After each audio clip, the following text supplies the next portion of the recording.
Goaltender Cal Petersen has started 82 of the 84 games he has played for Notre Dame. He is coming off a remarkable season when he played in 98.6% of the team's minutes, stopped 1,049 shots, 92.7% of Notre Dame's opponents' shots on goal. That stellar performance helped make Cal the only goaltender in Notre Dame history to wear the captain's C this season. This weekend, the team heads to Amherst, Massachusetts to take on the Minutemen, a team against whom Petersen has a .501 career record. Ironically, the only loss came in the opening game of the 2015 Hockey East playoffs when Cal stopped an NCAA record 87 shots. The Irish lost the game in 5 overtimes 4-3, but went on to win the series 2-1. That game remains the longest in NCAA history. Off the ice, Petersen is a management consulting major in the Mendoza College of Business. We are pleased Cal has been able to carve some time out of his schedule to visit with us today. Cal, welcome. Great to have you here. Thanks for having me. I appreciate it. I hope Jack didn't jinx you there with recalling the 5 overtime game. And, you're not looking forward to one of those again, are you? No. Hopefully, at least this weekend, hopefully maybe if it goes that far, I'll just end in overtime or we'll get a win. There you go. I want to start with a debate question for our panel here. So what's the harder athletic feat? Stopping a 100-mile-an-hour slap shot, hitting a 75-mile-an-hour softball pitch, or tackling a 235-pound running back who runs a 4.40? What do you think, guys?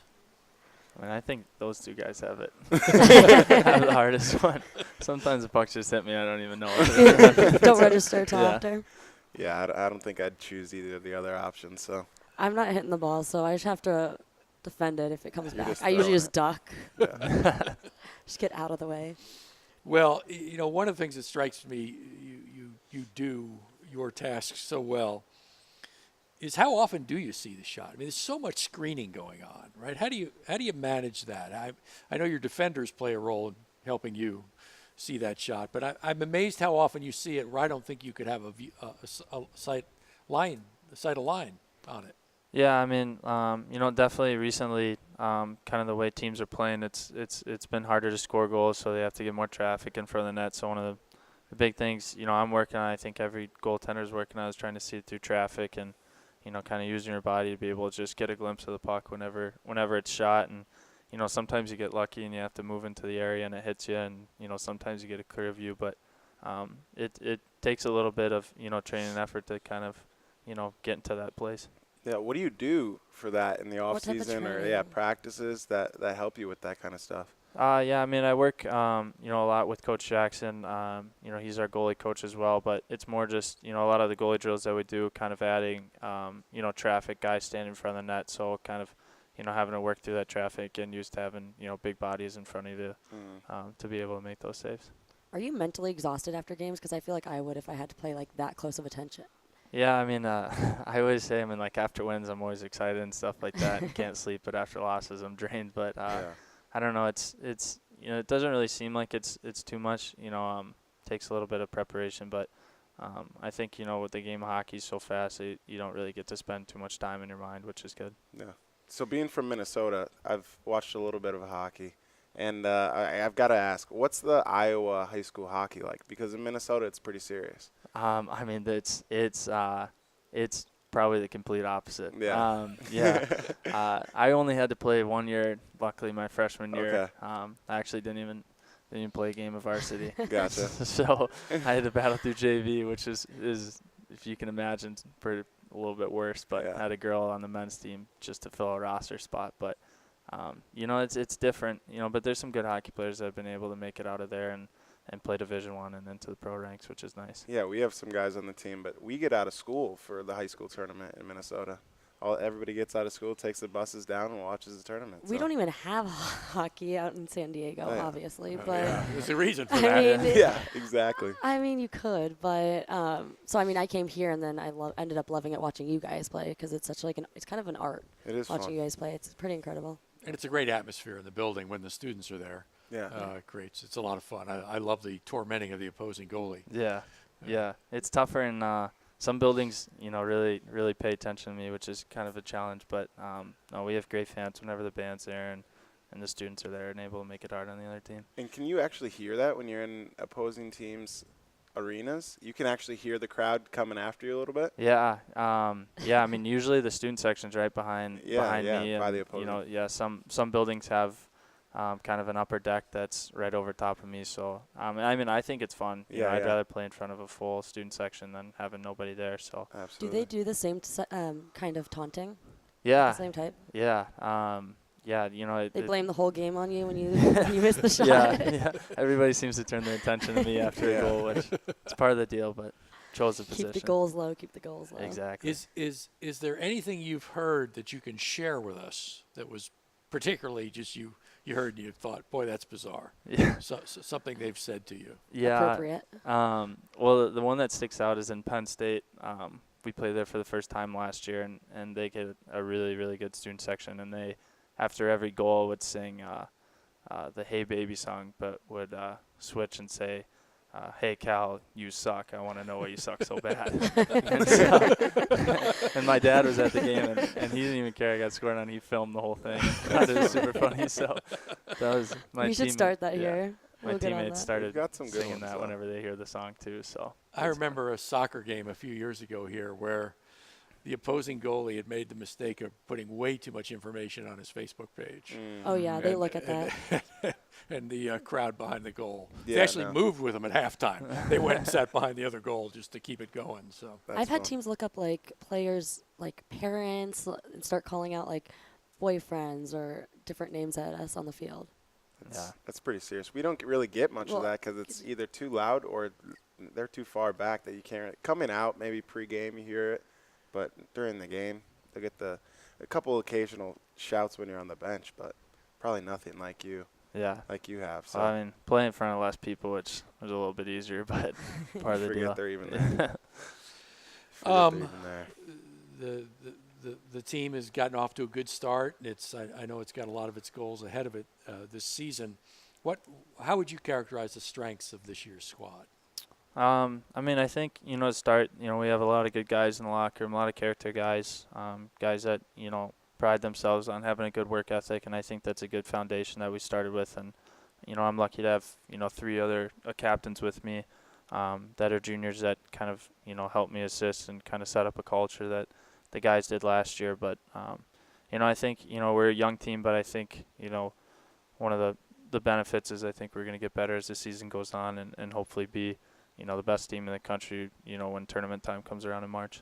We talked to Jake about this a little bit when he was on the show, but what is it like being a junior and having to be put into a leadership role where you're not paired up with any seniors? Either you're kind of above right now, Yeah. I guess how to put it, Yeah. but you're kind of leading the team. So how's that been as a junior? Yeah, it's kind of different. Going from a sophomore, you kind of feel like a young guy to a junior, and being part of, a leadership group, you kind of, get thrust into the role right away. But, I was very lucky to have, guys like, Stephen Fogarty and Tommy DePaul and Sammy Hare last year to look up to and to try and emulate this year. And I think the same can be said for the other 3 guys. And, the most important thing is just to, continue doing what got you to that point and be a good role model for the young guys.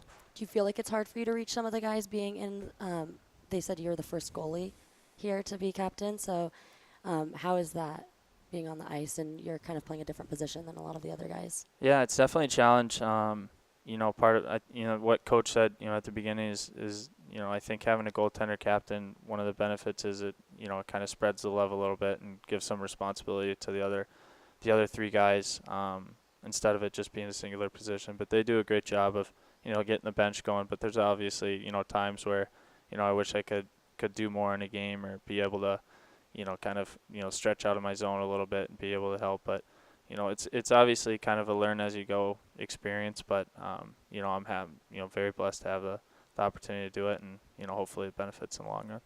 How vocal can you be on the ice? I know in soccer, we've talked to Kayla Little, Yeah. who's very vocal. I've been to a couple of their games, but how vocal can you be with managing the defense? And like you said, maybe not as much of a role on the bench, but how much can you really talk on the ice?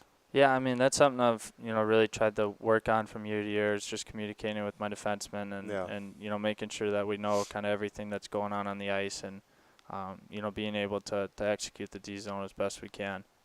So it's definitely something to work on, but, it's a two-way street. You know, they've been very good, you know, talking to me too, and I think kind of the more that we get comfortable with that and, you know, have those older guys in the back end that can help the younger guys, you know, get up to speed, and kind of as long as we can be cohesive, it should help a lot. Now, real trademark of this team is speed. Mm-hmm.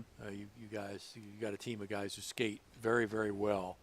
How do you utilize that in the game? How would you describe the team's style this year? Yeah, no, that's definitely true. I think, you know, at least one of the main things is when we're playing really well, it's when we're using our speed, and that's when we can break. You know, a lot of teams kind of structure their defense around slowing us down, and I think when we slow down, that's when we make the mistakes and kind of sometimes can get trapped in our own zone. But speed is definitely, you know, when we're on our game, we're a lot faster than the other team, and I think that's definitely something Coach Jackson and Coach Pooley are trying to emphasize, you know, going forward, but, you know, not a reckless speed where, you know, guys are, you know, leaving people open and it's too much run and gun. So trying to keep the structure but still push it at a fast pace. You know, a football player will come off the field and he'll sort of get transformed when he takes the pads and helmets off.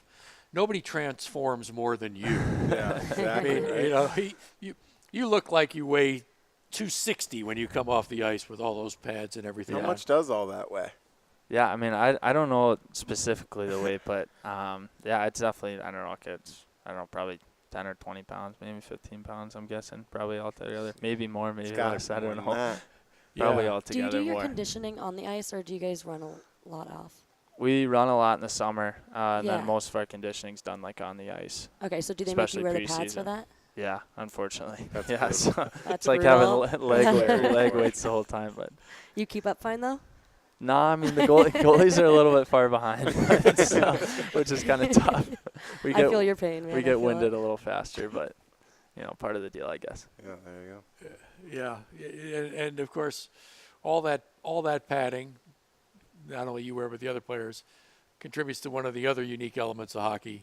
No locker room smells like a hockey locker room. Oh yeah, it's unique. It's unique. And we got a nice intimate area, so it gets going in there pretty good. But you can smell it all the way down the hallway. We work out in Compton, and like. No. Yeah, I don't know. It's something about that gear. It just sticks with you. Yeah, well, it's hard. It's certainly understandable, and it is the nature of the game. Well, congratulations on all your success, the team's success, but especially, you know, your elevation to one of the just very best goaltenders in the college game. And we love watching you play, and we'll be watching you the rest of what we hope is a very successful season. So thanks for being with us. Yeah, thank you. I appreciate it. We'll be back in a minute.